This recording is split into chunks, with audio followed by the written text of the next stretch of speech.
warga Kelurahan Tanah Lapang kebetulan dalam kondisi sakit dan kita swab di rumah sakit ternyata positif COVID.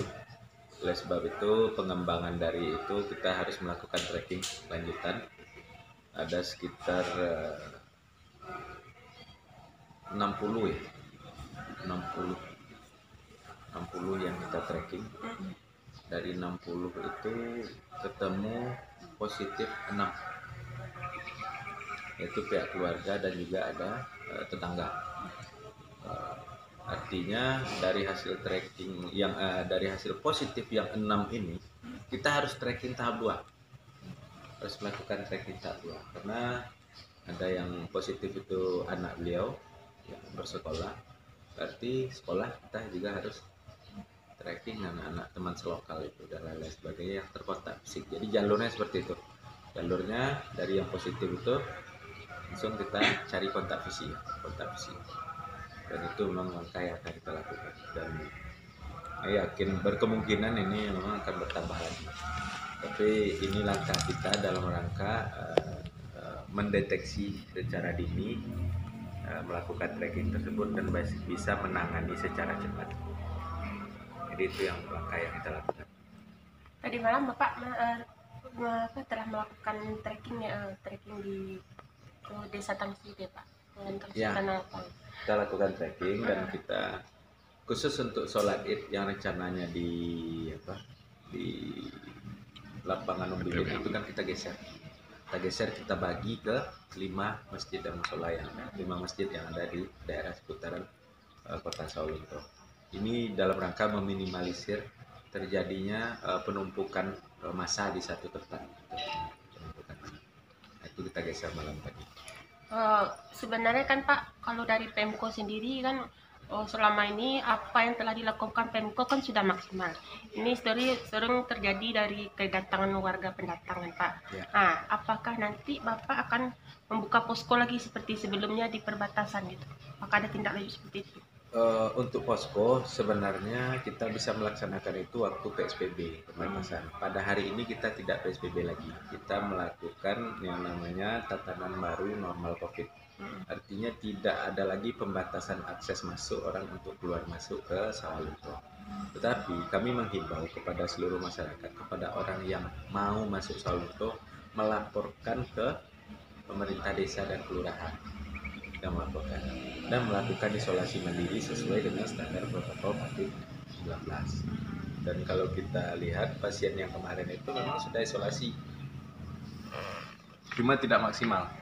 Isolasinya itu mungkin hanya isolasi di rumah.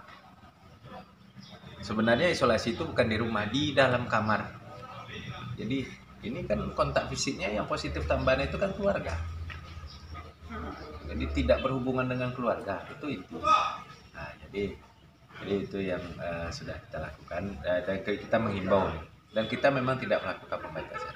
Di sini dengan tatanan normal baru, kita berharap memang kesadaran dari masyarakat untuk melaksanakan standar protokol kesehatan seperti jaga jarak, social distancing, physical distancing, kemudian memakai masker, rajin mencuci tangan, meningkatkan imunitas, berpola hidup sehat, berpola hidup bersih. Tidak ada langkah lain yang harus kita lakukan selain dari itu.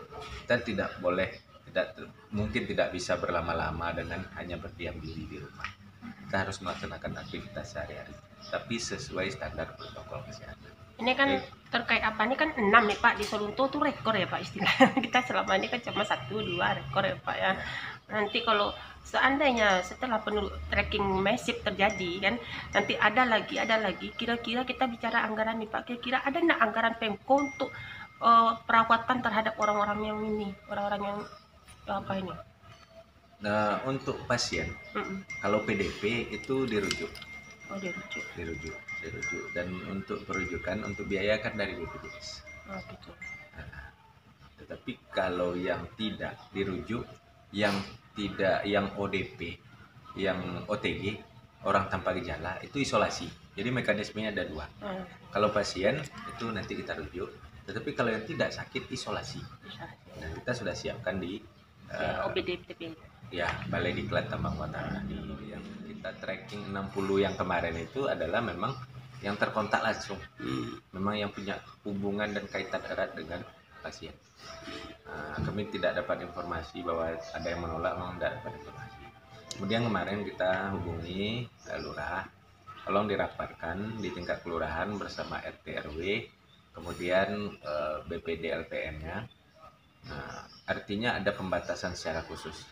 Kelurahan bisa membuat regulasi secara khusus pembatasan di daerah. Siap. Jadi gimana nih Pak? Agak panik masyarakat nampak tadi malam. Khusus lokasi. Ini Pak Tansi itu kan Sangat panik sekali, dan masyarakat kita kan panik Iya. kalau udah ada gejala. Tapi kalau tidak ada gejala merasa tidak ada masalah kan. Iya. mungkin apa harapan Harapannya ke depan ya tetap patuhi standar protokol kesehatan. Contoh memakai masker. Masker ini bisa mengurangi penyebaran COVID ini sampai 95%. Ya, masker ini paling kuat ini dalam rangka penyebaran COVID. Kemudian rajin mencuci tangan setelah beraktivitas, mengganti pakaian dan mandi. Itu kan langkah-langkah standar protokol kesehatan. Kemudian yang terakhir adalah meningkatkan imunitas. Kalau berandai-andai kita terkena COVID, imunitas kita kuat, berkemungkinan kita akan sembuh. Tapi kalau imunitas kita lemah, itu mungkin kita tidak akan sembuh. Ini langkah-langkah yang harus dilakukan. Standar protokol kesehatan, physical distancing, social distancing, wajib itu. Karena regulasi yang dibuat itu sudah diuji, sudah sesuai standar protokol kesehatan dan keamanan. Maka itu harus dipatuhi. Jadi untuk penanganan secara klaster, wilayah klasternya kemungkinan pembatasan khusus tadi ya Pak? Tergantung kebijakan dari kelurahan. Siap.